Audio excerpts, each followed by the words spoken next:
Good afternoon, everyone. This is the market update for Thursday, April 12th, and what a fantastic day it was in chat. Before I jump into some other charts, we're going to look at the highlight of the day, which is RKDA. Nothing like getting into a play at 25 bucks, and an hour or so later, it's at 32. Just a phenomenal play on this one. We've been eyeballing it since it had that huge run to $66 last month. You recall that we had originally back then got in down here and ended up selling all the way up to here. And I've had it on watch since then. And the trigger today was the Farm Bill has $30 million set aside for gene crop technology and research. And these guys are the leader. This chart was looking for a reason to break out. We were looking for $30 to $35, and then if things got really, really crazy, $40. So this is what the chart looked like when we did the alert, and this is where we ended. We booked most of our position. I sent the alert to book most of the position at 32 bucks, $7 gain in about an hour's time, and that is how we roll in the chat room. A just phenomenal winner there. Congratulations if you got into that play. Now, the secondary play that we did on this one was Seed, S-E-E-D, and you recall we also played this one last time RKDA did the big move because, as I posted in the chat room today, Seed partnered with RKDA to do corn crop gene technology last year. Very nice pickup, 72, 73 cents on this one. Got as high as 82 cents into the close. So this is another one that's going to be on watch into tomorrow for a continuation move, especially if we see RKDA continue to squeeze and build on that momentum it had today. Actually, I'll jump into that one later. CTRV, this was an alert from a couple of days ago into the liver cancer conference that is ongoing this weekend. This is another stock that got beat up. It had been trading back and forth since the alert, and then today they came out and said that they are going to release new data at this conference.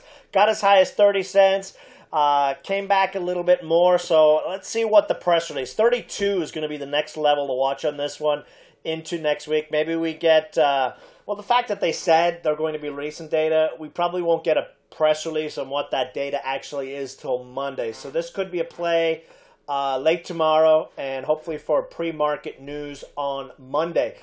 Another big play that we've been waiting on from the alert the last couple of days was APRI. You recall the FDA meeting today to go over the CRL that they got from the FDA. That's the reason it imploded, was on that. They had some issues with how the drug was manufactured, etc.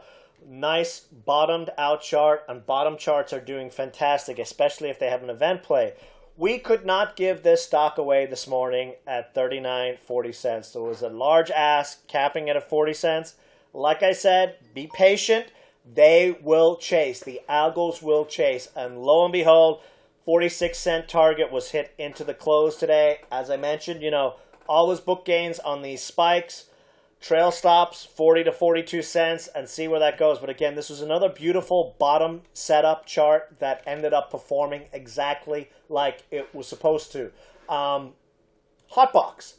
Hotbox is also at the AACR conference this weekend. They actually have not put out a press release about it, but it is on their event page. This is another low-float biotech with a nice little breakout. It tried to go a couple of times today, but just still does not quite have that volume. A break of 140, and you'll see them chasing it up to that green line, which is the 20-day exponential, all the way up there at 158. And if they drop a really nice press release, you've got the 50-day moving average up there at 225. You can see we're still deeply oversold looking at RSI. We got a very bullish MACD cross today, and stochastics are still in the basement and crossing up. All bullish indications for this swing play that we have. Now let's go to any beautiful, beautiful bottom chart setup, but they have not let this stock go. They've just been camped on it over the last week.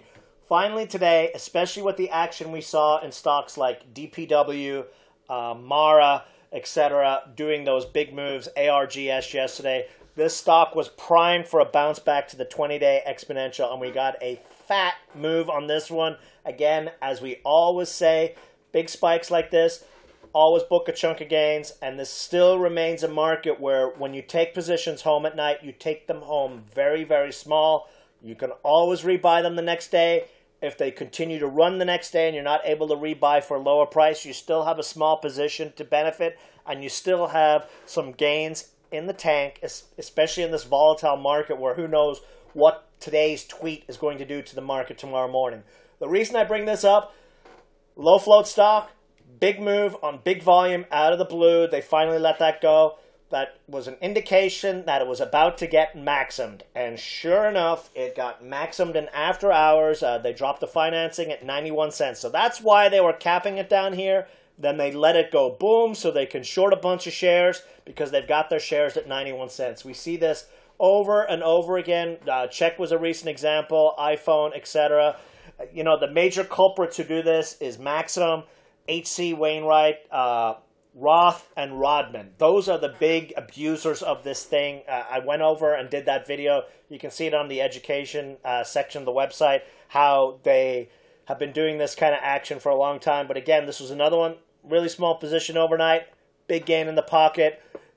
This is part of the reason why you always book those gains on big moves. Now, let's take a quick look at the Dow chart before we call it a day here. So, big move over the last several days. Yeah, despite the news we've had out there, we are now right up to the 50-day moving average, which has been rock solid resistance all the way through this really volatile period. I mean, we're up 300 to 700 points up and down every single day over the last 3 or 4 weeks. So, big moment here. The one thing to keep an eye on this chart is the up days are on low volume, the red days are on bigger volume. That's usually a sign of distribution, but things are starting to turn around. It looks like Kudlow is whispering in the ear of the president. He came out today and said that he's looking to possibly get back in the Trans-Pacific deal, the one that he slammed. So Kudlow's probably whispering in his ears, and a lot of that large cap stocks have been benefiting from that. We've got RSI bouncing around the 50 level. Chart looks like it could continue to go. Tomorrow's Friday. Anything can happen. Again, you know, the rule is over the weekends, go in light. I mean, the rule is in this volatile time, go light at night, pick it back up the next morning. Simple rule to abide by in this market.